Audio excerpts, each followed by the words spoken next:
Welcome to the Strategic Leader Podcast with me, Gemma Bullivant, and my co-host, Fiona Craig.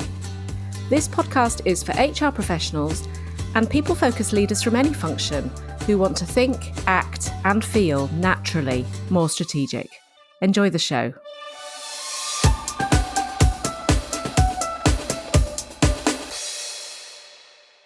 Hi everyone, and welcome back. Good to have you with us. Thanks for joining. Hi Fee, how are you doing? Hi there, Gem. I'm doing very well. How are you doing today? Really good, thank you. Really good.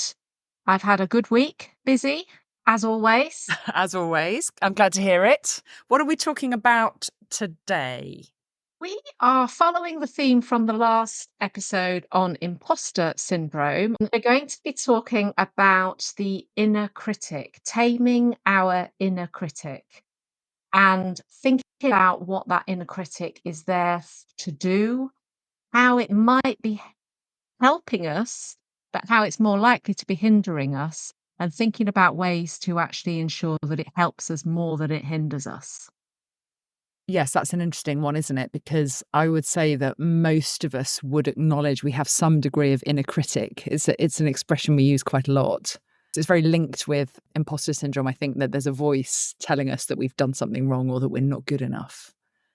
Yes, I kind of picture it a little bit like a little devil on your shoulder, an animated version or something. That's kind of where mine sort of tends to go, which is, do you really want to do that? Is that really what you want to say? Is that the right thing to do here? Yes, that's interesting, isn't it? Because you can sort of visualize a classic cartoon picture of the devil and the angel on your shoulders. I'd say mine's more of an AirPod, just the one, bit lopsided. Mine doesn't sit on my shoulder. I think mine goes straight into my ear. But Yeah, they're definitely opinionated little buggers, aren't they? They've definitely they got a point of certainly view. are. Yeah. Yes, So yes. what are we encouraging? What are we looking at today then? What are we encouraging people to think about and get to in terms of their inner critic? Let's assume we all have one to a certain degree. I think if we allow the inner critic to be the devil and that it doesn't necessarily provide us with helpful challenge and insight and advice, and we don't allow our inner voice to be a little more helpful and guiding in how it shows up, it has all of the hallmarks and all the tendencies to potentially hold us back from operating strategically, from minimizing our strategic impact, and not allowing us to do some of the things that we need to do in order to do our what we want to do and in the way that we want to do it or how we should be doing it. So I think there's a link, a very tangible link between what we choose to listen to and then how we behave as a result of listening to that voice. Yes, that sounds really good in terms of our our constant quest to be a more strategic leader, which is the inner critic tends to show up in moments of stress, doesn't it? When something's gone a little bit wrong, or you may have let yourself down, or you may have done something that didn't land right. Maybe you've just fallen short of your expectations in some way. That's when the critic Mm. shows up. But in those moments, it may be more helpful to take a strategic view of what's actually happened and gone, well, hold on a second. What's actually happened here? Let's Mm. zoom out and bring some perspective. And we often talk about Mm. zooming out and achieving perspective from a strategic point of view, which is what's really happened here. How bad is it really? What can I learn from this experience? What needs to happen next? And that's a very kind of calm and balanced and strategic approach, which is not necessarily the work of that little devil on your shoulder or that AirPod in your ear. So we have to, it sounds like it's part of a strategic toolkit to be able to say, hold on, something appears to have gone wrong here. Let's get more perspectives than just that one that's instantly there. So yes, I think the word that comes to mind is discernment when we're listening to that voice, is to just bring an element of detachment to say, okay, I'm hearing that. Is that the most useful thing that I need to be hearing at the moment? And I mean, I think a really important word here is compassion, the sense that in two respects. One is the respect that this inner critic voice is anchored in something in our past that was probably quite needed. We probably needed some kind of watch out to keep us safe, psychologically safe in some environment we may well have been in the past. But that may no longer be relevant. We may no longer be in that situation in the average day in the office. We're unlikely to be in that threatening situation, and therefore the voice may be less relevant. But we do need to show a little bit of compassion to say, okay, thank you very much for that voice. At some point in my history, you probably would have kept me safe. So we don't want to be rejecting that voice wholesale. We want to bring an element of discernment and to say, okay, I'll listen to what you have to say, but I'm not necessarily going to buy it wholesale.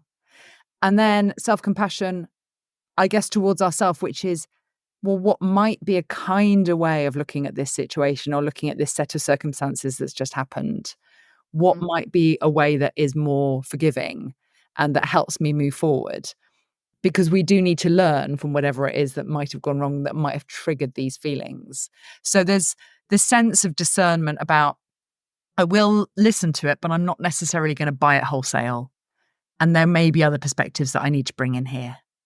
Yes, and I'm also thinking about the somewhat historic nature of some of the voice, which might be anchored in a past where we didn't have a certain set of skills or Mm, attributes yeah, to do very a much so. particular task, and that over time we've acquired the skills to be able to do something that previously we couldn't, but the voice hasn't quite caught up.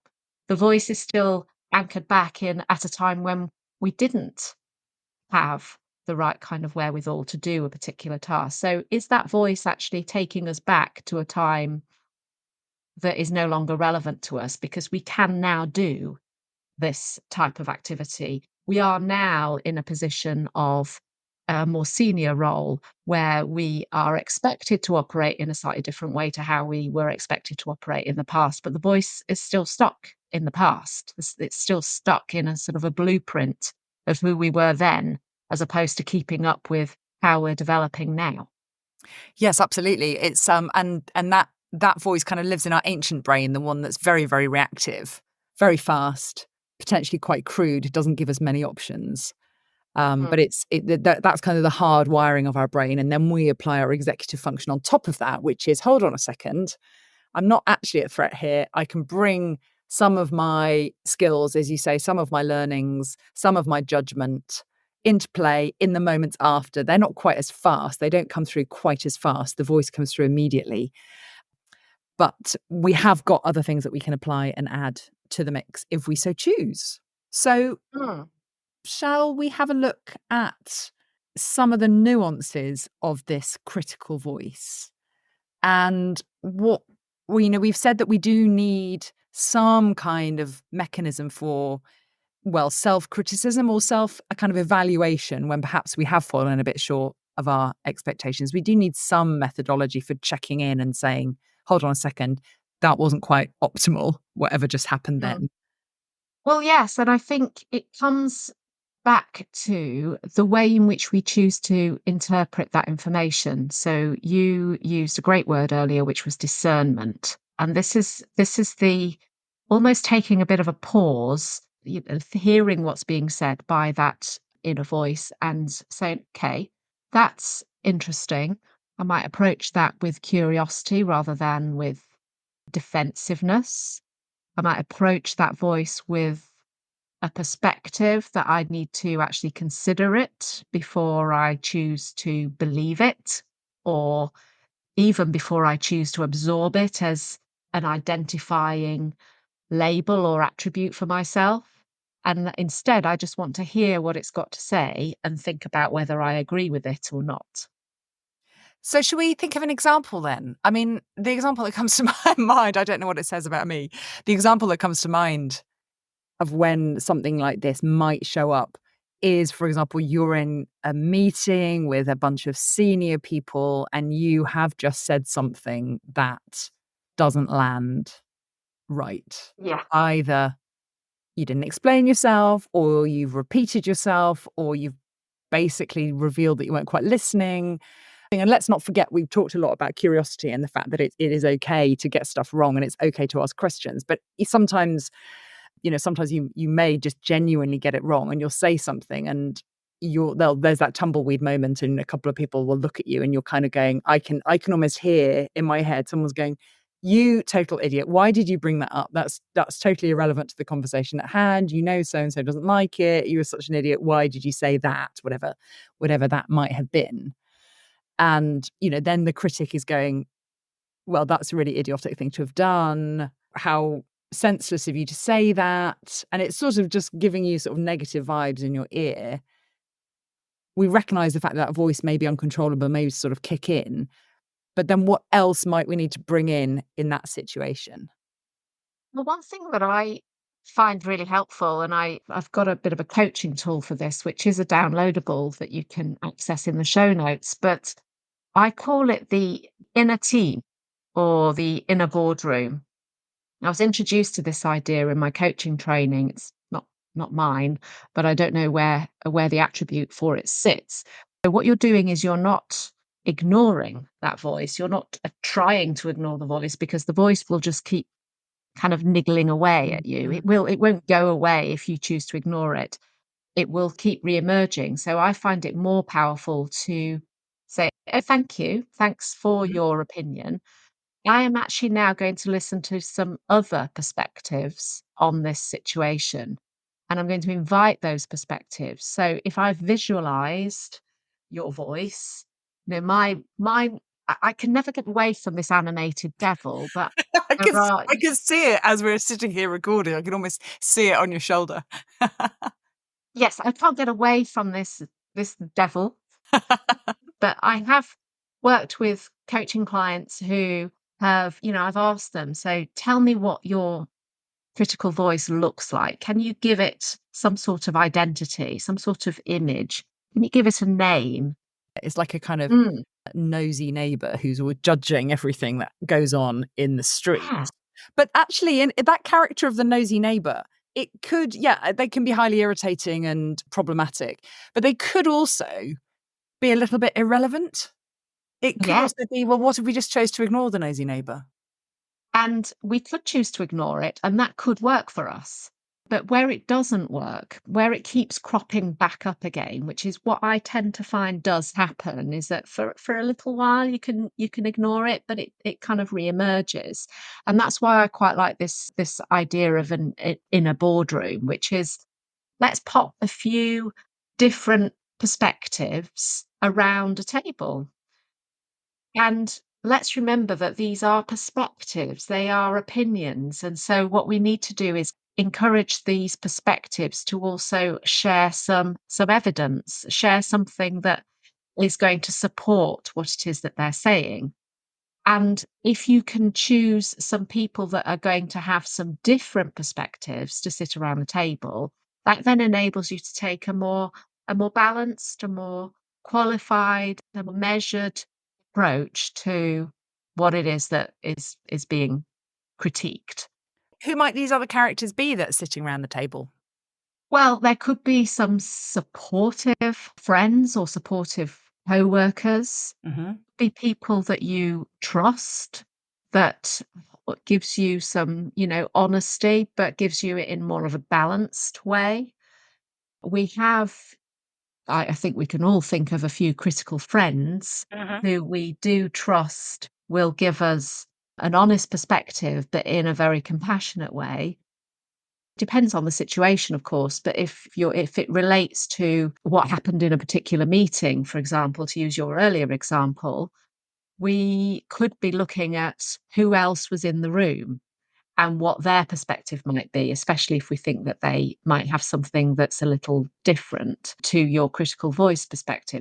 It's just an opportunity to go around the room and take a few perspectives. And I almost visualize myself plonking the devil down onto one of the chairs and saying, look, thank you, but I'm now going to listen to a few other views before I choose what I want to do with what you've got to say.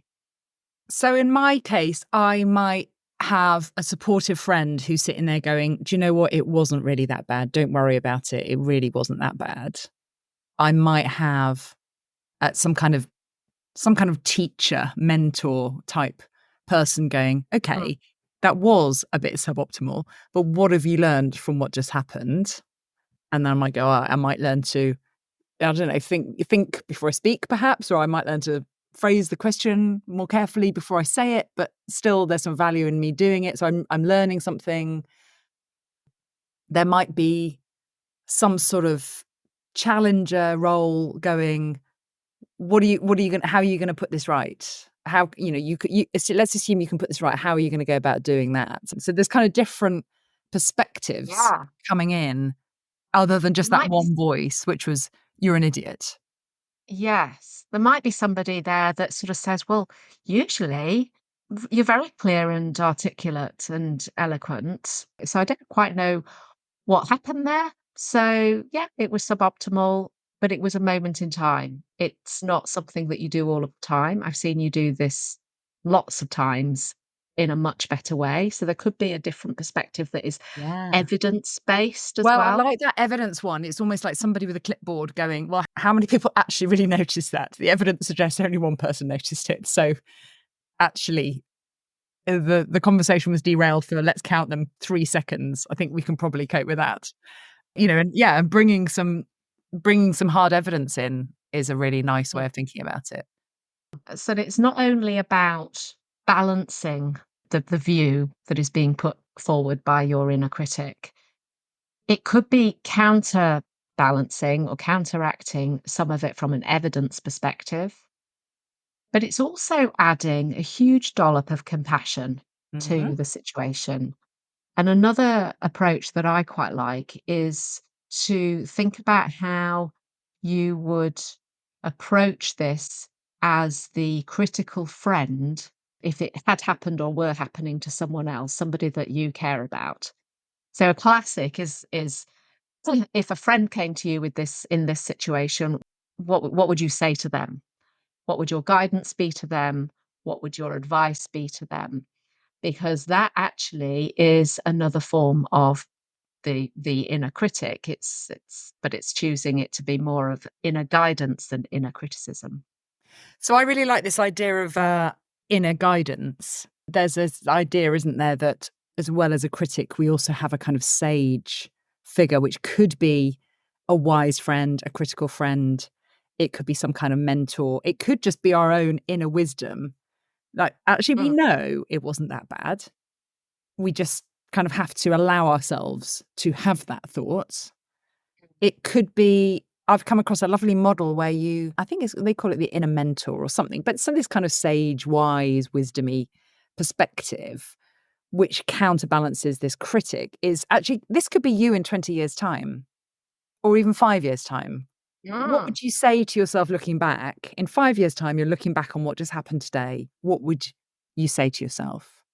The chances are it would be very kind, it would be compassionate, it would have a real sense of perspective, and it would help you move forwards. It wouldn't kind of stop you dead in your tracks. There'd be some kind of learning in there as well.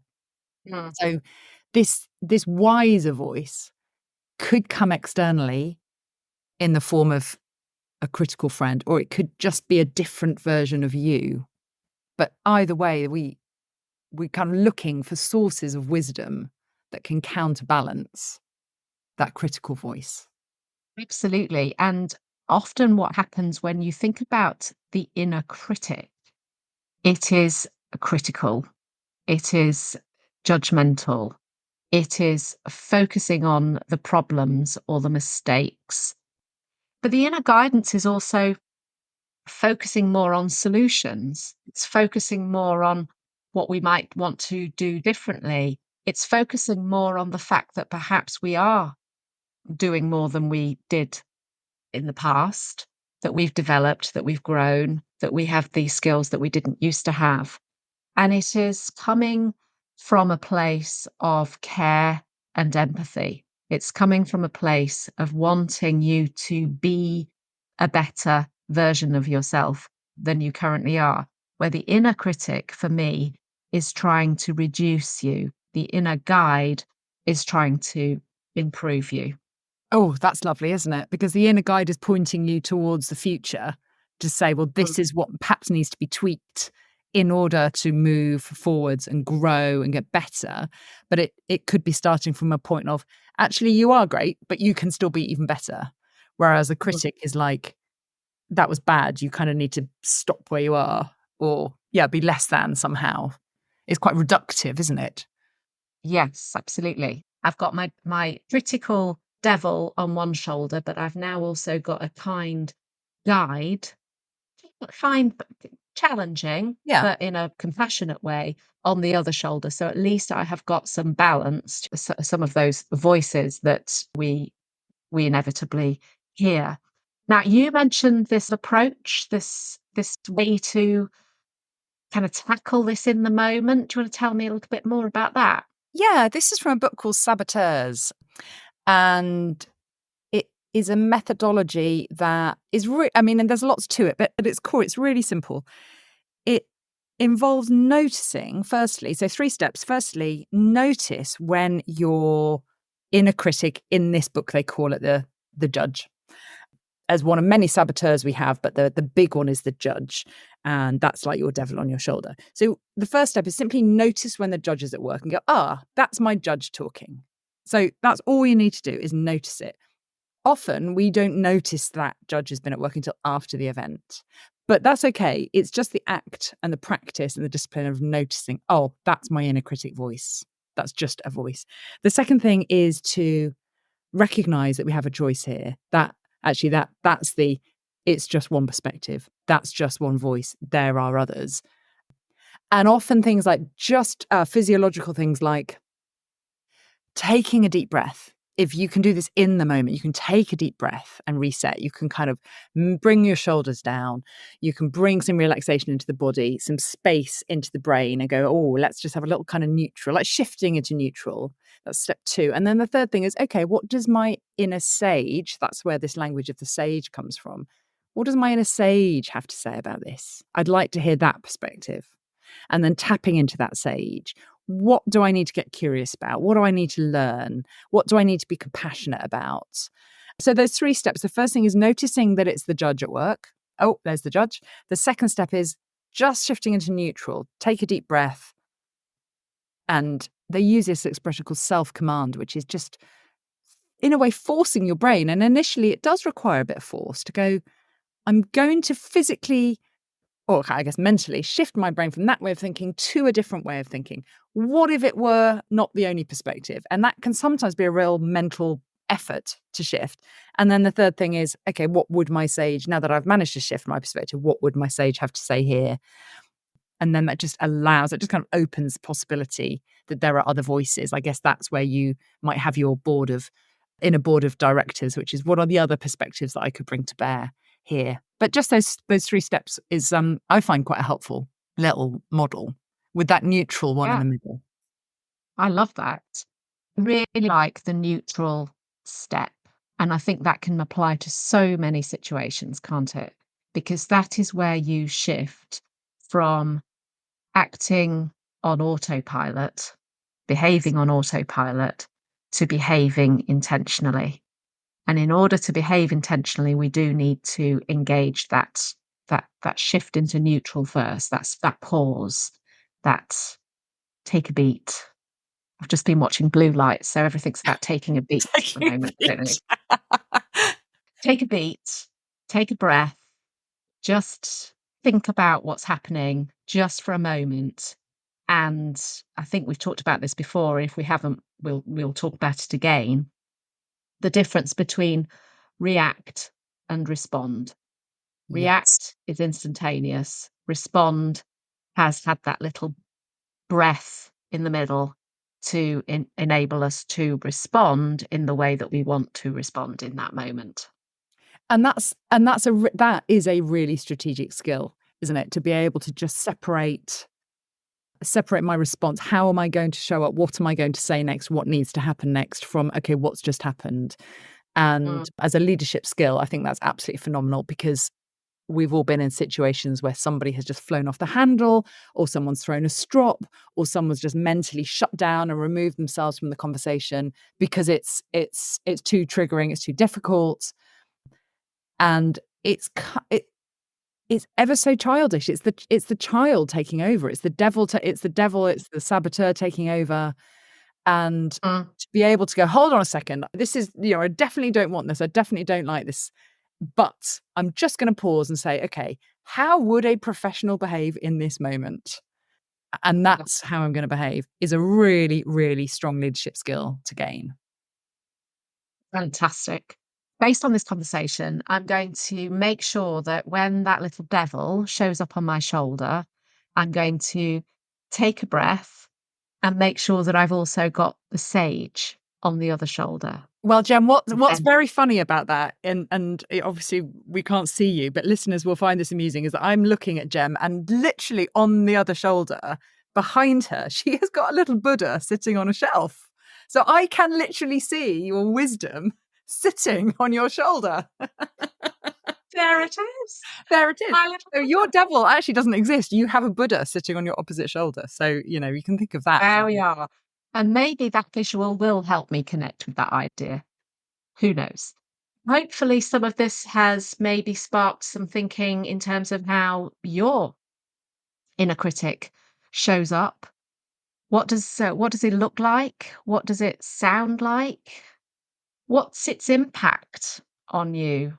And what might you choose to do differently and take a different perspective, a different approach to enable you to be a little more impactful, a little more strategic, a little more of the type of leader that you want to be. Wonderful. We would like to thank you all so much for listening to us today.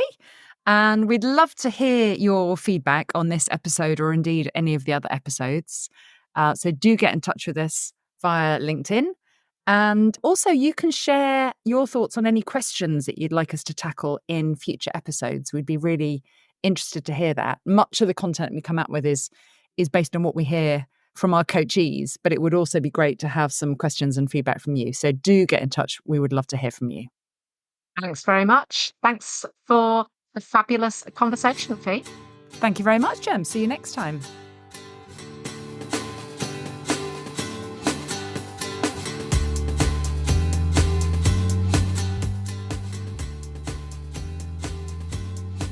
Thank you for listening to this episode of The Strategic Leader. If you liked the episode, please subscribe to access more of our recordings. And if you think it'd be useful for someone else, please forward to them and leave a review. We base our content on questions we are regularly asked and what you want to know more about, so please do email us with any questions or comments to gemma@gemmabullivant.co.uk.